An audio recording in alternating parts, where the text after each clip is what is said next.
इंदापूर नगर परिषदेच्या निवडणुकीसाठी मतदान होतंय आणि या निवडणुकीमध्ये अतिशय रंजक अशी लढाई पाहायला मिळते। एकमेकांचे विरोधक एकमेकांसोबत आघाडी करून लढतायत आणि याच विषयी बोलण्यासाठी आपल्यासोबत हर्षवर्धन पाटील आहेत। खरं तर प्रदीप गारटकरांचा तुमचा संघर्ष संपूर्ण तालुक्याला माहिती आहे किंवा जिल्ह्याला माहिती आहे। कसं तुम्ही एकत्र आलेला आहात? अनेकांनी अजित पवारांनी देखील याच्यावरती प्रश्नचिन्ह उपस्थित केलं होतं। नाही, मला असं वाटतं आज 2 डिसेंबर आहे आणि महाराष्ट्रामध्ये जवळजवळ 285 पेक्षा जास्त नगरपालिकेचं मतदान आहे। तर सर्व मतदारांनी निर्भयपणानं आणि मुक्त वातावरणामध्ये फ्री फेअर अँड फेअरलेसली मतदान आपला हक्क बजावावा। तुमच्या जे मनात असेल ते जाऊन मताच्याद्वारे आपण आपल्या भावना व्यक्त कराव्यात असं मी आवाहन करतो। इंदापूर नगरपालिकेची निवडणुकीमध्ये आम्ही सगळे एकत्र का आलो, तर मला असं वाटतं हे उपमुख्यमंत्र्यांनाच प्रश्न विचारला तर बरं होईल।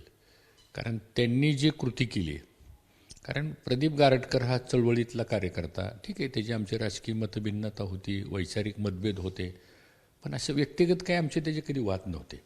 3 विधानसभा तो माझ्याविरुद्ध लढला, 5 नगरपालिका इंदापूर शहरातल्या आम्ही आमने सामने लढलो। हे असं जरी असलं तरी एक प्रवृत्ती आता काही पक्षामध्ये थोडीशी दडपशाही, हुकुमशाही, भांडवलशाही ही जी प्रवृत्ती बाहेर यायला लागलेली आहे, मला असं वाटतं की आम्ही पण 40 वर्ष सार्वजनिक जीवनामध्ये काम करणारे कार्यकर्ते, आम्ही अनेक पदावर काम केलं, 6 मुख्यमंत्र्यांच्या बरोबर आम्ही काम केलं, 16-17 खात्यांचा अनुभव आम्हाला सरकारमधला आला। हे पण आमच्याबरोबर जवळजवळ 15 वर्ष आम्ही सत्तेत मांडीला मान लावून बसलो होतो। पण जे काही चित्र आता निर्माण झालेलं आहे की कार्यकर्ता वापरायचा, पदाधिकारी वापरायचा आणि त्याला फेकून द्यायचा, ही प्रवृत्ती मला काही आवडली नाही। आणि म्हणून कोणाच्या तरी विरोधाकरता आम्ही एकत्र आलेलो नाही किंवा कोणाचा तरी पराभव करण्याकरता एकत्र आलेलो नाही। ही दडपशाही, भांडवलशाही, दादागिरी, हुकुमशाही आणि सारखं काही झालं तर चाव्या आमच्या हातात आहेत, तिजोरीच्या चाव्या आमच्या हातात आहेत। अरे लोकशाही आहे, या लोकशाहीमध्ये तिजोरी काही तुमच्या घरातल्या पैशांनी भरलेली नाही आहे किंवा सरकारमध्ये जो निधी जमा होतो तो जनतेचा पैसा आहे, कर रूपाने जमा झालेला, आणि तो तुम्ही आम्हाला संधी नाही दिली तर आम्ही तुम्हाला एक दमडा देणार नाही। ही काय प्रकार आहे? या सगळ्या प्रवृत्तीच्या विरोधामध्ये आम्ही काही कोणाशी बोललो नाही। सगळे राजकीय पक्षाचे, एक पक्ष जर सोडला तो पण अर्धा आमच्याबरोबरच आहे, एक पक्ष जर सोडला तर बाकी सगळ्या, राष्ट्रवादी अर्धा तुमच्यासोबत आहेच। आता हे गारटकर कुठून आले? राष्ट्रवादीच होते की, जिल्ह्याचे अध्यक्ष होते, त्यांच्याबरोबर बी कार्यकर्ते आहेत। उद्या आता ग्रामीण भागात निवडणुका लागल्यानंतर गारटकरांना जिल्ह्यातला सुद्धा राष्ट्रवादीचा फार सपोर्ट आहे। लोक इथं रात्री अपरात्रीतून त्याचा प्रचार करून जातात गारटकरचा, कारण त्यांनी संघटनेत काम केलंय, त्यांनी पक्ष उभा केला आहे, पक्षासाठी योगदान दिलेलं आहे। मी त्या पक्षासाठी, अर्थात मला काही त्या पक्षाबद्दल बोलण्याचा अधिकार नाही, पण आज इथं सगळे राजकीय पक्षाचे जोडे आम्ही बाजूला ठेवून एकाच तत्वाने आम्ही एकत्र आलो, तो म्हणजे ह्या अन्यायाला कुठेतरी वाचा फोडली पाहिजे। आणि म्हणून ठीक आहे, आपली काय वैयक्तिक दुश्मनी आहे काय, आणि म्हणून आम्ही एकत्र आलो, या शहराला चांगलं प्रशासन द्यावं, भ्रष्टाचारमुक्त नगरपालिका चालवावी आणि कुठेतरी हा संदेश महाराष्ट्राला जावा की महाराष्ट्रातल्या राजकीय कार्यकर्ते, काम करण्याच्या कार्यकर्त्याची वैचारिक प्रगल्भता एवढी मोठी आहे की ते एका प्रश्नाकरता सगळे एकत्र येऊ शकतात। त्यामुळं मला असं वाटतं की इथल्या जनतेला पण हे आवडलं। जनतेला आवडलं नसतं तर आम्हाला लोकांनी प्रतिसाद दिला नसता।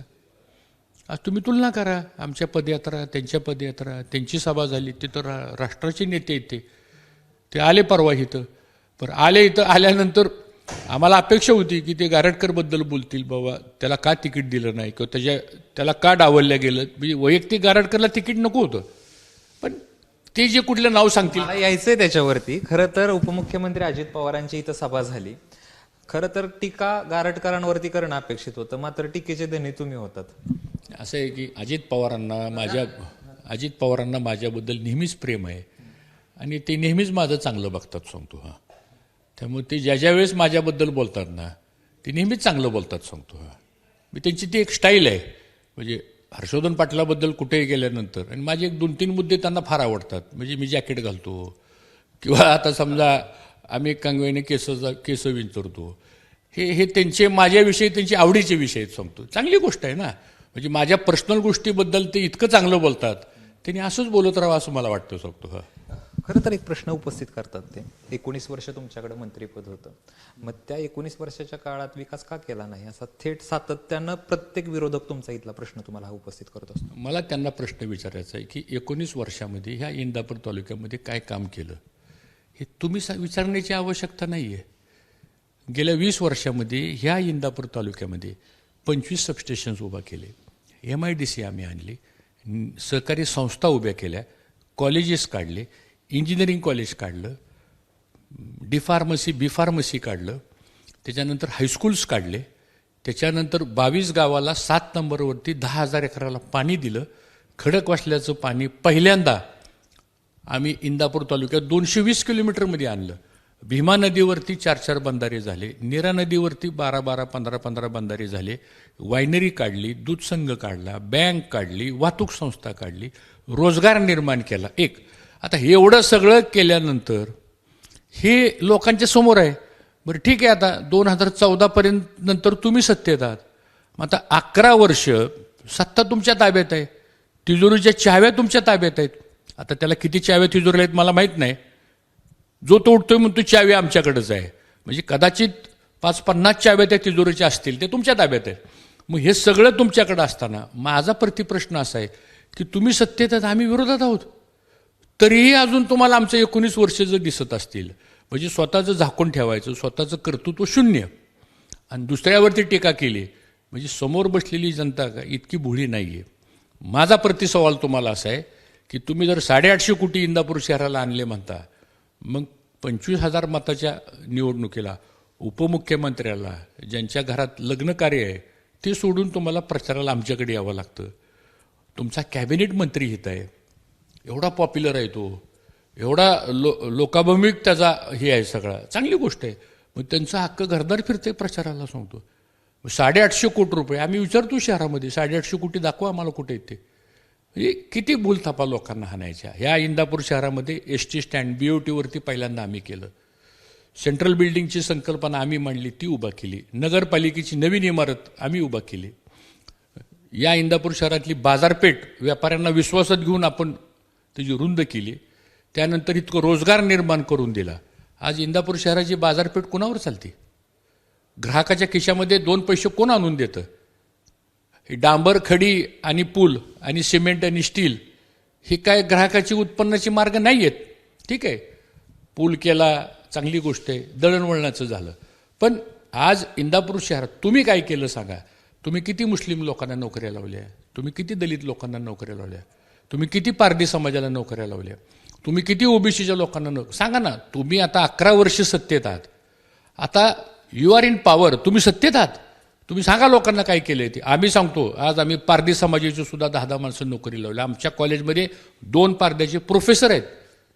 आज आमच्या कॉलेजमध्ये 150 शिक्षण संस्थेमध्ये आमच्या 150पेक्षा जास्त मागासवर्गीय लोक आज या ठिकाणी हे करतायत.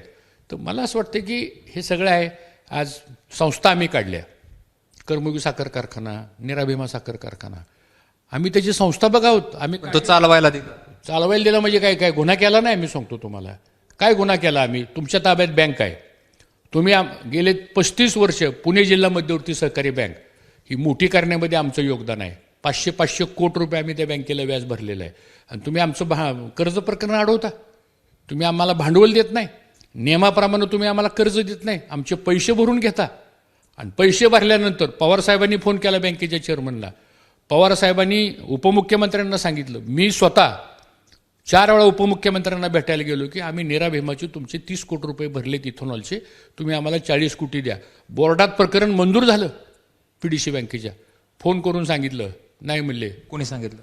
कुणी सांगितलं? मी कोण बँक चालवते? बँक कोण चालवते? तुम्हीच बँक चालवता ना.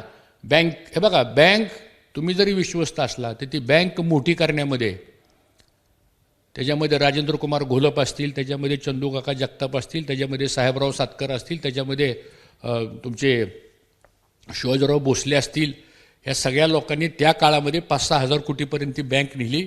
ती बँक मोठी झाली. ती शेतकऱ्यांची बँक आहे, संस्था शेतकऱ्याच्या आहेत. मी एका बाजूला तुम्ही आमचे पैसे अडवायचे, कारखाने बंद पाडण्याचा प्रयत्न करायचा. मी कर्मयोगी साखर कारखाना सहकारी तत्वावरच आहे. आम्ही इन्व्हेस्टर आणला, आम्ही त्यांना चालवायला दिलं. गैर काय? मला शेतकऱ्यांची पेमेंट वेळेवर द्यायचं आहे. मला सहकारातला शेतकऱ्यांचा अधिकार तसाच ठेवायचा आहे. काय चुकीचं काय केलं ह्याच्यामध्ये? आज निराभिमा साखर कारखाना आम्ही चालवतो, मग तुम्हाला आमच्या कारखान्याचं 150 कोटीचं कर्ज दिसतं. छत्रपती साखर कारखान्यावर 650 कोटीचं कर्ज आहे. हे तुमच्या मांडीला मांडून बसणारे जे कृषी मंत्री आहेत तेच कारखाना 12 वर्ष चालवत होते ना. जाचक बापू चांगला माणूस आहे, त्यांचं योगदान आहे. मग 20 वर्ष त्यांना का बाजूला ठेवलं तुम्ही? आजच तुम्हाला जाचक बापू का दिसले चेअरमन करण्यासाठी? 12-15 वर्ष तुम्ही कारखाना 600 कोटीच्या खड्ड्यात नेऊन घालायचा कर्जामध्ये. का आम्हाला बोलता येत नाही का? आणि म्हणून मला असं वाटतं की या सगळ्या बाबतीमध्ये बरं निवडणूक कोणाची आहे? नगरपालिकेची आहे. माझा काय संबंध आहे? तुम्ही सगळं ते घडवून आणताय ना. तुम्ही इथं उभा राहताय, तुम्ही संस्था नीट चालवत नाही आणि त्याच्यामुळं एकमेकांचे कधी तोंड न बघणारे एकत्र येतात असं अजित पवारच म्हणतात. तोंड बघणारी म्हणजे काय? तुम्हाला कोणी पण चालतं. तुम्ही पण कोणाकोणाची तोंड बघता ते आम्हाला माहिती आहे ना. आणि दुसरी गोष्ट असं आहे, आमची कोणती संस्था अडचणीत आहे सांगा मला. तुम्ही पहिल्यांदा अगोदर आमच्या संस्थेचा अभ्यास करा. माझं तो खुलं आव्हान आहे. आमची इंदापूर अर्बन बँक आहे, त्याला अ वर्ग आहे. तुमची बारामती अर्बन बँक आहे, त्याला ब वर्ग आहे. आमच्या इंदापूर अर्बन बँकेला RBIने 15% डिव्हिडंड द्यायला परवानगी दिली. तुम्हाला दिली का डिव्हिडंड द्यायला परवानगी? तुमचं नाणं खणखणीत आहे ना, सांगा ना लोकांना. तुमचा तालुका दूध संघ तुम्ही डायनॅमिक्सला चालवायला दिला, आम्ही चालवतो. आमचं 75,000 लिटर दूध आहे, क्वालिटीचं दूध आहे. अमोलशी आमचा ॲग्रीमेंट झालेला आहे. निराभिमा साखर कारखाना आज आमचा 3,500 टनाचा कारखाना आहे, 6,000 टनांनी चालला आहे. 2 लाख टनाचं क्रशिंग झालं. काय चुकीचं काय वागलो आम्ही ह्याच्यामध्ये? तुमच्यात आम्ही सत्तेत नाही, राजाश्रय नाही म्हणून तुम्ही आमच्या संस्थेची अडवणूक करायची आणि परत सांगायचे की ह्यांना संस्था चालवायला येत नाहीत. हां, बरं तुम्ही कोणत्या संस्था निर्माण केल्या सांगा? तुम्ही कोणत्या संस्थेची संस्था बघात सांगा ना. तुम्ही आमच्यावर आरोप करताना, आमच्याकडे बोट दाखवताना 4 बोटं तुमच्याकडे आहेत. आणि आम्ही काय ना, आमचा सरळ लोकांच्या समोरचा कारभार आहे. आम्ही काय चुकीचं केलं ह्याच्यामध्ये? आम्ही काही चुकीचं केलं नाही आणि आम्ही चुकीचं करणार नाही. मी कसा आहे ह्याचा दाखला तुमच्याकडून घेण्याची आवश्यकता नाही. तुम्ही सहकार मंत्री राहिलेला आहात. तुम्ही असं म्हणताय की तुमच्या बोलण्यात एकच जाणवतो की आम्हाला अडवणूक केली जाते. आजची राजकारणाची परिस्थितीकडे तुम्ही कसं बघता? ज्यावेळेस सहकार मंत्री 10-15 वर्षापूर्वी ज्यावेळेस तुम्ही सहकार मंत्री होता, आजची परिस्थिती राजकीय काय जाणवतं? नाही, आज राज्याचे मुख्यमंत्री आहेत देवेंद्र फडणवीस. त्यांच्याकडे कुठलं काम, सार्वजनिक काम घेऊन गेलं तर ते तत्परतेनं ते काम करतात. ते कुठला असा पक्षभिक्षाचा विचार करत नाहीत. मला अनुभव आहे. जे पूर्वीचे काळातले जे मुख्यमंत्री होते, आता मी 6 मुख्यमंत्र्यांवर काम केलं. विलासराव देशमुख होते, अशोक चव्हाण होते, पृथ्वीराज चव्हाण होते, मनोहर जोशी होते, नारायण राणे होते, सुशीलकुमार शिंदे. त्यांनी कधी असा पक्षभिक्ष बघितला नाही हो. पण इथं ह्या महायुतीमध्ये असा एक पक्ष आहे की तो आमच्या पक्षाचा आहे का, ह्याचा राजकीय फायदा काय होईल, मग इथं ह्याला अडवलं पाहिजे, तिथं त्याला ही केलं पाहिजे, तिथं त्याला ती केलं पाहिजे. अहो आमचं सोडून द्या, आम्ही तर विरोधातले आहे. हे महायुतीतल्या लोकांची सुद्धा काम अडवतात. संग्राम थोपटेंना जर कर्ज दिलं त्या राजगड साखर कारखाना, तर तुमच्या पोटात दुखायची काय कारण आहे? राजगड साखर कारखाना शेतकऱ्याच्या मालकीचा आहे. 4,000 कोटी रुपये तुम्ही दिले NCDC मार्फत. मी पण डायरेक्टर NCDCवर आहे. मला असं वाटतं, मी पण 10 वर्ष संसदीय कार्यमंत्री होतो. माझ्या ऑफिसमध्ये कायम भाजप सेनेचे आमदार यायचे.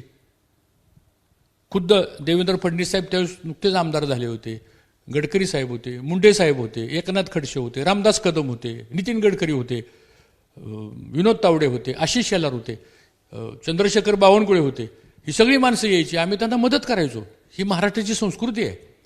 सरकारमध्ये जे सत्तेत असतात ते काही थांबडपट घेऊन आलेले नसतात. सांगतो, शेवटी जनतेचं सरकार असतं.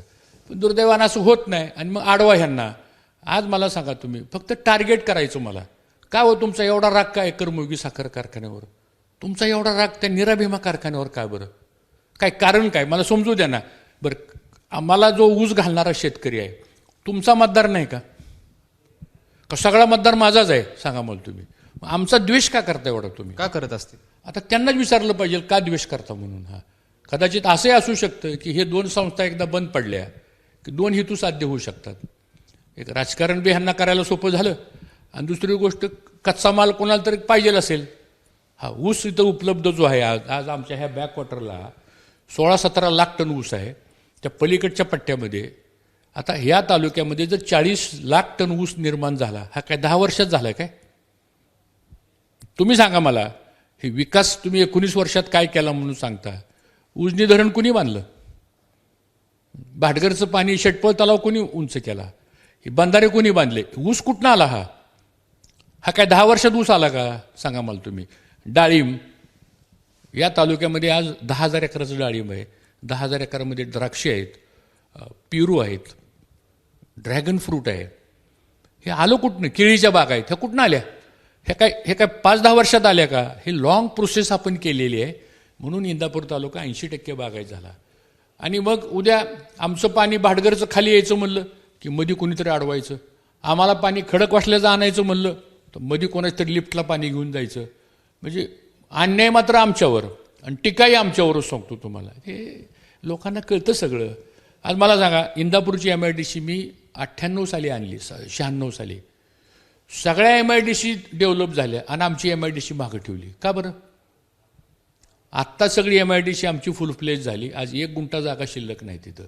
आज 8 ते 10,000 कोटीची गुंतवणूक झाली. 7,000 लोक तिथं काम करतात. कुणी आणली MIDC? तुम्ही तेच राजकारणात तो होता का? आत्ता जे लोकप्रतिनिधी ते तर राजकारणात तो होते का? ते 12ला जिल्हा परिषदला निवडून आले. तेव्हापासून इंदापूरचा मोठ्या प्रमाणात सुसाट असा विकास झाला असं सातत्यानं भरणे सांगा ना मला तुम्ही. मी तेच विचारतोय तुम्हाला. मी ते काय सांगतात म्हणण्यापेक्षा तुम्ही आता या भागातले पत्रकार आहात, तुम्ही दाखवा मला फिरून चॅनलमध्ये किंवा रेकॉर्डिंग करून दाखवा. हा विकास झाला 10 वर्षामध्ये, झपाट्यानं विकास झाला. चला मी तुम्हाला दाखवतो. 10 कोटीचं रस्त्याचं काम किती वेळा केलं, 500 कोटीचे रस्त्याचे टेंडर कसे निघाले, मी तुम्हाला दाखवतो ना. मी काय कोणावर व्यक्तिगत आरोप करणार नाही. माणसं बोलतात खाली. आता काय प्रत्येकाला सगळं माहिती आहे सांगतो. हा म्हणून मला असं वाटतं की तुम्हाला संधी मिळाली ना, दुसऱ्यावर टीका करण्यापेक्षा तुम्ही ह्या जनतेची कामं करा. तुम्ही इथं प्रशासनावरती लक्ष द्या. आज इथं साधं रेशन कार्ड कोणाला मिळत नाही. आज इथं एखाद्या मुलीचं लग्न झालं तर तिचं रेशन कार्डामधलं नाव कमी होत नाही. एखाद्या घरात नवीन सून आली तर तिचं रेशन कार्डामध्ये पुरवणीत नाव येत नाही. आज रस्त्याची 1000 प्रकरणं पेंडिंग आहेत. शेतकऱ्यांना पांदन रस्ते नाहीत. स्वस्त धान्य दुकानामध्ये कोण बघतंय का? 11 वर्षामध्ये आमसभा नाही तालुक्याची. आमसभा कुणी घ्यायची असती? समन्वय समितीची सभा नाही. हा विकास नाही का? इथं आरोग्य केंद्र आहे आपलं, वर्ल्ड बँकेतनं आम्हीच बांधली 10 कोटीची इमारत ती. तिथं स्नेक बाईट आणि डॉग बाईटची सुद्धा औषध वॅक्सिनेशन नाही आहे तिथं. OPD तर सोडूनच द्या. पॅरासिटेमॉलच्या गोळ्या नाहीत सांगतो तुम्हाला. विरोधक म्हणत नाही. हा हे पब्लिक बोलतंय सांगतो. हा तर आमचं काय म्हणणं आहे की ह्याच्यावर लक्ष द्या. हे लोकांसाठी काम करा. बरं तुम्ही काय रोजगार दिला? कुठली एखादी शाळा काढली? सांगा ना मला तुम्ही. विकास नाही का? हां मला सांगा, कुठं कॉलेज काढलं का? कुठं हायस्कूल काढलं का? ही मुलं, विकास म्हणजे काय? ह्याला शिकवायला नको मुलांना पुढच्या पिढीला? आज आम्ही अभिमानानं सांगतो, आज दरवर्षी 100 मुलं मुली आम्ही MPSCमधनं तयार करतोय. आम्ही अभ्यासिका सुरू केल्या, आम्ही अकॅडमी सुरू केल्या. आज माझ्याकडे 40,000 मुलं आहेत शिक्षणामध्ये सांगतो. हा ही कुणाची मुलं आहेत? गोरीगरिबाची मुलं आहेत. हो हे काय होतं माहिती आहे का? आम्ही ह्या गोष्टी बोलत नाही आणि सत्तेत राहून सत्तेच्या माणसाने आरोप नसतो करायचा. आरोप विरोधी लोकांनी करावा लागतो लोकशाहीमध्ये. पण इथं काय झालंय, सत्ता तुमची आणि आरोप मात्र आमच्यावर, जी आम्ही सत्तेत नाही आहे. अरे तुमचं काम आहे, तुम्ही लोकांना सांगा ना. त्या नगरपालिकेची भाषणं बघितली मी, किंवा काही नेते आले इथं भाषण करा. तुम्ही शहराकरता काय करणार आहे किंवा काय केले ते सांगा. तुम्ही ड्रेनेजचं काम केलं, रस्ते केले अगोदर आणि मग ड्रेनेजचं काम, रस्ता उकरला. जाऊन फिरा शहरामध्ये. आता काय अवस्था आहे बघा. हा रिंग रोड केला, कुणी रिंग रोड अडवला? इथं अपघात होतात, कुणी अडवला? आमच्या इथं तरंगवाडीला तळ आहे पाण्याचं, ते खडकवासल्याचं भाटघरचं पाणी तिथे यायचं. म्हणजे आपण घ्यायचो तिथनं चांगलं पाणी द्यायचो आपण. 10 वर्ष झाले एक थेंब नाही त्या तरंगवाडी तळ्यामध्ये. मग आमचं 0.75 TMC पाणी आमचं नेलं कुणी? हे काही बोलत नाहीत माणसं. सांगा मला तुम्ही. मला असं म्हणायचं आहे की कोणावर माझा आरोप नाही. तुम्हाला संधी दिली ना पब्लिकने आता, बरं एकदा नाही 3दा दिली तुम्हाला. आता तुम्ही तुमचं कर्तृत्व दाखवा ना. दुसऱ्यावर आरोप केल्यामुळं आपलं कर्तृत्व जे शून्य आहे ते उजळून येत नाही.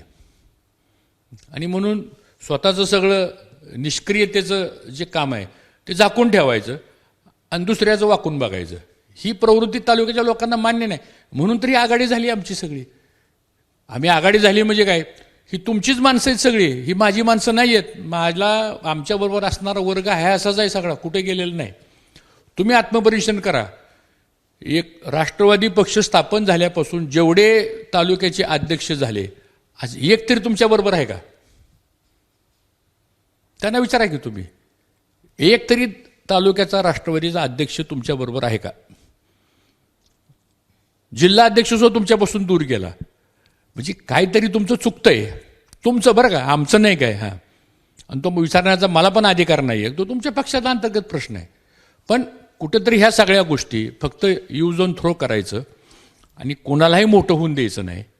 आज आमच्या तालुक्यात मला विरोधक होते, हे सगळे विरोधक का आम्ही एकत्र आलो, तर माझ्या सत्तेच्या काळामध्ये मी कोणावर अन्याय केला नाही, विरोधकावर सुद्धा अन्याय केला नाही. मी ठरवलं असतं तर ह्यांना मी पुढे येऊन दिलं नसतं कोणाला, कारण मी सत्तेत होतो 20 वर्ष. तुम्हाला माहिती सत्ता असल्यानंतर कसं असतं, पण मी नाही केलं. मी कधीच ती लेवल सोडली नाही आणि आजही लेवल सोडणार नाही, पुढे लेवल सोडणार नाही. मला एक गोष्ट सांगा, तुम्ही ज्या पक्षामध्ये आहात त्या ठिकाणी राज्यभरात अनेक ठिकाणी निवडणूक लढतात. काय परिस्थिती आहे साधारणतः एकंदरीत राज्यातल्या निवडणुकांची? कशा पद्धतीनं निकाल अपेक्षित आहेत? हे बघा, आता महाराष्ट्रामध्ये निवडणूक ही सगळी स्थानिक पातळीवर गेलेली आहे. बहुतांशी ही निवडणूक काय फार पक्ष पातळीवर नाही आहे. स्थानिक स्वराज्य संस्थेच्या निवडणुका ह्या बहुतांशी स्थानिक पातळीवर होतात. आता जिथं जिथं जे जे स्थानिक इक्वेशन असेल त्याप्रमाणे रिझल्ट लागतील असं मला वाटतं. तुम्हाला थांबवायचं खरं तर तुम्ही असं म्हणताय स्थानिक पातळीवरची, खरं तर नगरपालिकेची निवडणूक ही स्थानिक पातळीचीच असते. परंतु ज्या पद्धतीनं सध्या प्रचार चालू आहे, राज्यातले बडे बडे नेते फिरतायत, वेगवेगळ्या आश्वासनं देत आहेत, त्याच्यामुळे तुम्हाला आत्ताही असंच वाटते काही स्थानिक पातळीची निवडणूक आहे म्हणून? नाही, आता असं झालेलं आहे की नेते का फिरतात हे जो उत्तर मी काही सांगू शकत नाही, कारण तो ज्या त्या नेत्याचा एक कार्यशैली असते, काम करण्याची पद्धत असते. परंतु लोक हा विचार करतात की बाबा ही आमची स्थानिक स्वराज्य संस्था आहे, आता उद्या जरी असंच झालं तर उद्या ग्रामपंचायतला असंच फिरावं लागेल. मग मला काय म्हणायचं आहे की या निवडणूक असतात ना, ठीक आहे, आता ज्यांनी त्यांनी आपापल्या पद्धतीने प्रयत्न करतात, पण आता नाही म्हणलं तरी आता राजकारणाची दिशा बदलत चाललेली आहे, राजकारणाचे कन्सेप्ट बदलत चाललेले आहेत, कार्यकर्त्याला ऑप्शन्स फार झालेले आहेत, आता पक्ष फार झालेले आहेत, त्यामुळं कोण थांबायला तयार नाही, प्रत्येकाला घाई झालेली आहे. तर ह्या सगळ्या गोष्टीचं प्रतिबिंबाने पुन्हा 5 वर्ष निवडणुका झाल्या नाहीत, म्हणजे एक पिढी बाजूलाच गेली ना. त्यामुळं आणि पुन्हा अजून परत काही निवडणुका कशा बघितलं ना, आता परत 20 निवडणुका एकदम पुढे गेल्या सांगतो. आता ती उमेदवाराची पंचायतच झाली की आता. तर अशा गोष्टी घडतायत. पण कुठंतरी मतदार हा विचार करतोय की आपण आता कशा पद्धतीने पुढे गेलं पाहिजे. एक प्रश्न आहे, खरं तर गेल्या अनेक दिवसापासून जशी विधानसभा झाली त्याच्यानंतर काही महिन्यातच किंवा काही दिवसातच हर्षवर्धन पाटील भाजपच्या वाटेवरती असं सातत्यानं चर्चा होती. देवेंद्र फडणवीस साहेबांचे माझे व्यक्तिगत संबंध आहेत आणि ते आज नाहीत, ते नागपूरचे महापौर झाल्यापासूनचे संबंध आहेत. आणि माझी राजकारणाची पद्धत अशी, मी जिथं असतो तिथं मी निष्ठेनं असतो, मी असं कधी हे करत नाही. पण व्यक्तिगत संबंध आणि ज्या वेळेस आमचं भेटणं होतं, सार्वजनिक कामं असतात, माझं वैयक्तिक काहीच काम नसतं. आणि मी कधी वैयक्तिक काम मी आजपर्यंत कधी कुणाला सांगितलं नाही, कारण व्यक्तिगत कामाने तो कार्यकर्ता नेता त्याची उंची कमी होती, मी ह्या मताचा आहे. सार्वजनिक जीवनामध्ये काम करताना आपण लोकांचे प्रश्न मांडण्यासाठी आपण असतो, आणि त्यामुळं साहजिकच आहे, आता कुणी चर्चा काही पण करतं, पण मला असं वाटतं की व्यक्तिगत संबंध. आता काल योगेंद्र पवारांच्या लग्नाला रिसेप्शनला देवेंद्र फडणवीस गेले होते, राज्याचे मुख्यमंत्री. मग आपण काय अर्थ लगेच वेगळाच काढायचा का? त्यामुळे मला असं वाटतं की ते प्रमुख आहात, कामानिमित्तानं आम्हाला त्यांच्याकडे जावं लागतं. संस्था आहेत, राष्ट्रीय स्तरावरचं अध्यक्षपद पण माझ्याकडे आहे, आणि ह्या सगळ्या गोष्टी करायच्या म्हणल्यानंतर सगळ्याची संबंध ठेवतो आम्ही. पण मी आज राष्ट्रवादी काँग्रेस पक्ष, पवारसाहेबांच्या पक्षामध्ये काम करणारा मी एक कार्यकर्ता आहे, आणि मला असं वाटतं ह्या पद्धतीने आमची कामाची पद्धत चालू आहे. राज्यात एकंदरीत निकाल कसा लागेल असं वाटतं? आता आज काही सांगता येत नाही आपल्याला. अगोदर आजचं मतदान तर होऊ द्या, सगळं मतदानाची टक्केवारी कशी लागते, काय लागते सगळी. परंतु लोकांच्यामध्ये प्रचंड उत्साह आहे, मताची टक्केवारी वाढेल. आता मी सकाळी इंदापूरचं सुद्धा माहिती घेत होतो, लोक सकाळपासूनच रांगेमध्ये उभा आहेत आणि मताची टक्केवारी वाढेल आणि स्थानिक स्वराज्याच्या संस्था निवडणुकीमध्ये चुरस असतीच. काय फार मताचा फरक नसतोच कोणाचा निवडून येण्यामध्ये आणि पराभव होण्यामध्ये, कारण लोकलच असतं ते. एक भाऊ इकडं तर एक भाऊ तिकडं, त्याची वहिनी इकडं तर त्याची मिसेस इकडं, हे असंच असतं लोकल लेवलला. तर निवडणुका चुरशीच्या होतील, अटीतटीच्या होतील, पण काही ठिकाणी निकाल धक्कादायक पण लागतील, काही ठिकाणचे निकाल अपेक्षित धरले त्याप्रमाणे लागतील आणि बहुतांशी नवीन चेहऱ्यांना संधी ही बऱ्यापैकी लोक देतील असं मला वाटतं. इंदापूरचा निकाल काय लागेल? इंदापूरचा निकाल, माझा जनतेवर विश्वास आहे. इंदापूर शहर हे पूर्वीपासून खूप प्रगल्भ विचारानं काम करणारे इंदापूर शहर आहे.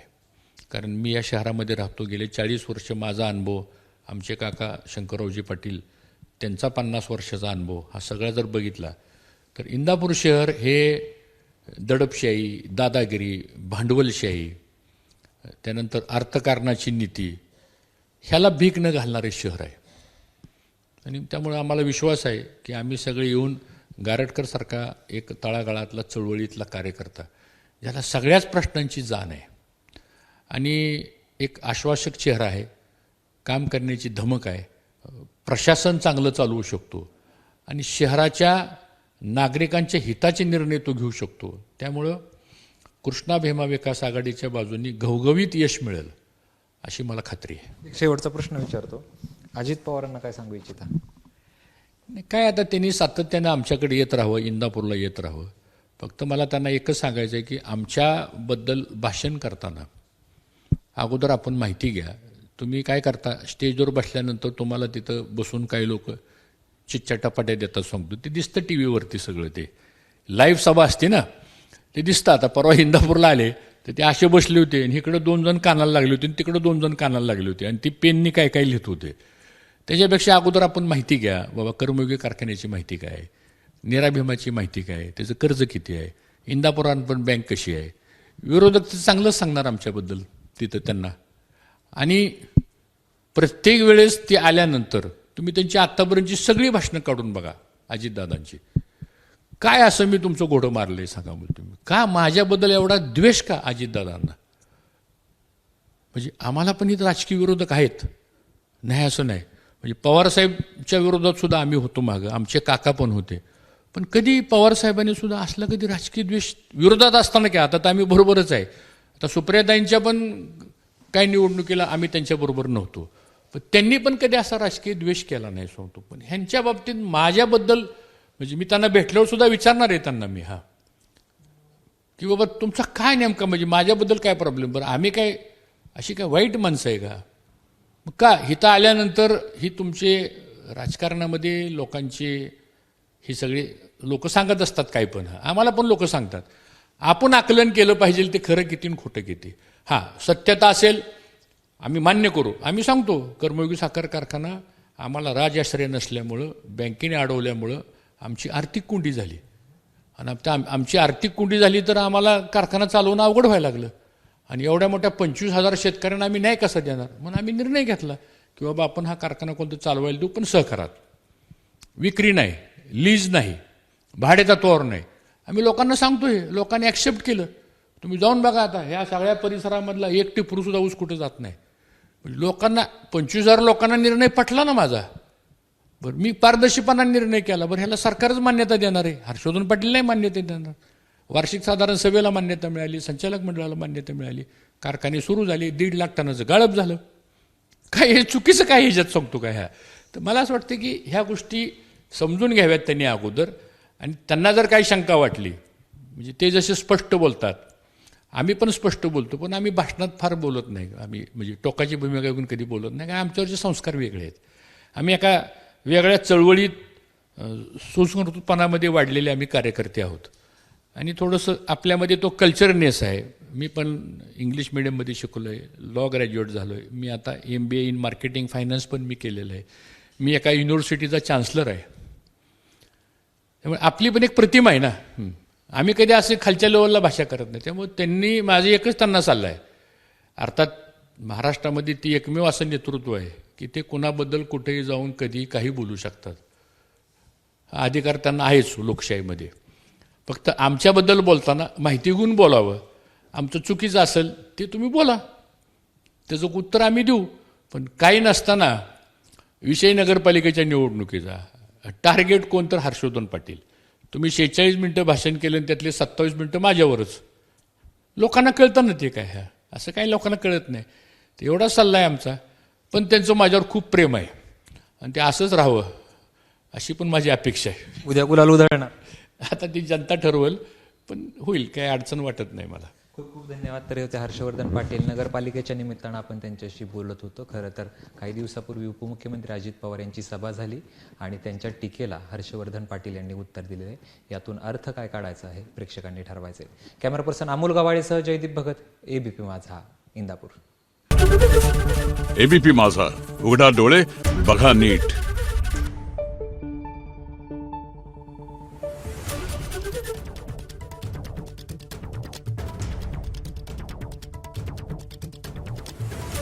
Thank you.